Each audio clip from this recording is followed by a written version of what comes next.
Это наш урожай, который скоро пойдет на сок. Ну вот, как мы собираем золу, но без вот этих скрепок от ящиков, которые каждый раз привозим из города. Вы видели не раз, как я вам их показывал и в доме, и вот на улице.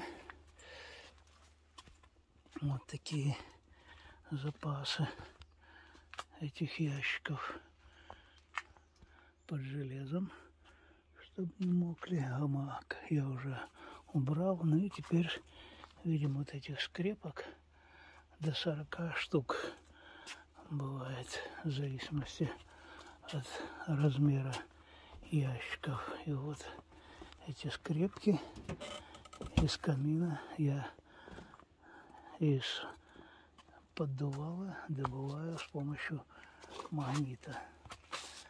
Вот так вот с магнита. Теперь я их собираю, перекладываю в ведро и сдаю на металлолом.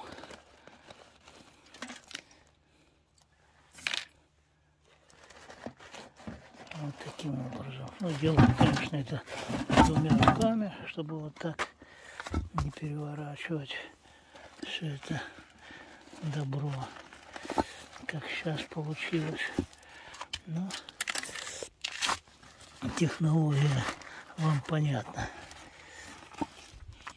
Вот таким образом. Поддувало тоже просыпаются частички металла, поэтому я его тоже собираю. Ну и вот такой самый простой способ. Ставлю магнит в ведро с золой и просто высыпаю из зольника вот таким образом золу, с учетом ветра, чтобы на меня это дело не сыпалось и не вдыхать. И теперь вот так собрал золу с поверхности и перекладываю ее в другое ведро. Все, магнит чистый, можно снова его использовать в камине.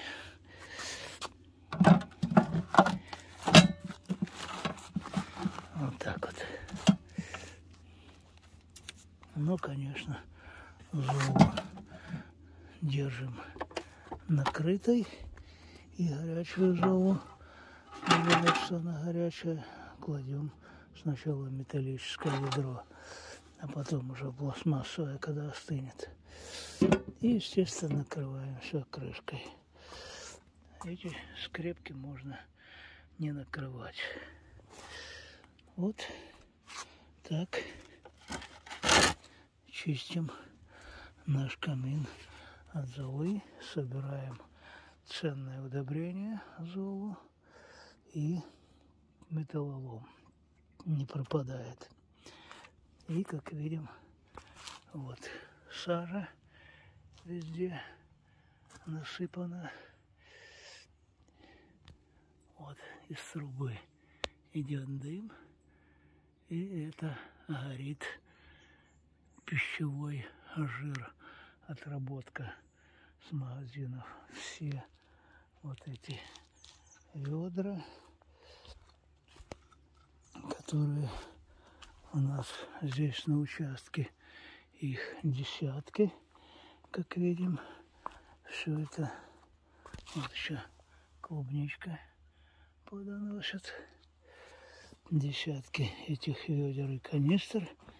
Это все выбрасывается в магазинах. Но я это дело все забираю, и оно у нас с водой используется в качестве груза для придавливания картона, опять-таки из магазинов хозяйственных и продовольственных. И под ними червячки перерабатывают любую целину вот такое. Ну, а то, что сыпется зола, вернее сажа из трубы, это тоже удобрение на участке. Но пора уже собирать, срезать ботву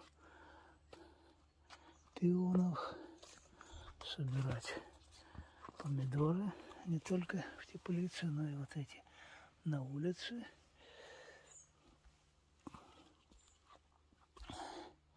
Вот видим, запасы у меня и здесь картона и ящиков. Так что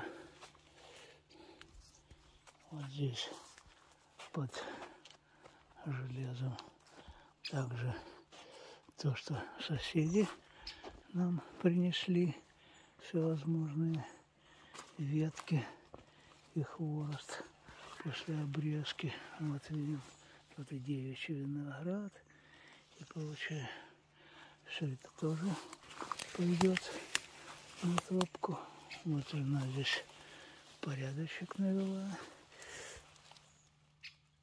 собрала лычу, которая уже все обсыпалась. Ну и вот эти ленточки от картона, которыми здесь было все застелено, остались только их тоже укладываем в сетчатые мешки и выбрасывают. Вот видим, это водоросли с моря привезли, когда ходили туда на пляж. И все вот эти ленточки я складываю сюда в сетчатый мешок. И потом вот под эти дорожки закапываем, делаем под плитами канавки до самой плиты известняковой. И здесь под дорожками у нас вот такие сетчатые мешки. В них дождевые черви любят откладывать коконы, разводится молоть. И даже без полива за счет температурного перепада дневного и ночного на них, на вот этих ленточках и прочих отходах образуется конденсат, который идет на пищу молоди. Вот все, что я вам хотел показать с утра до завтрака.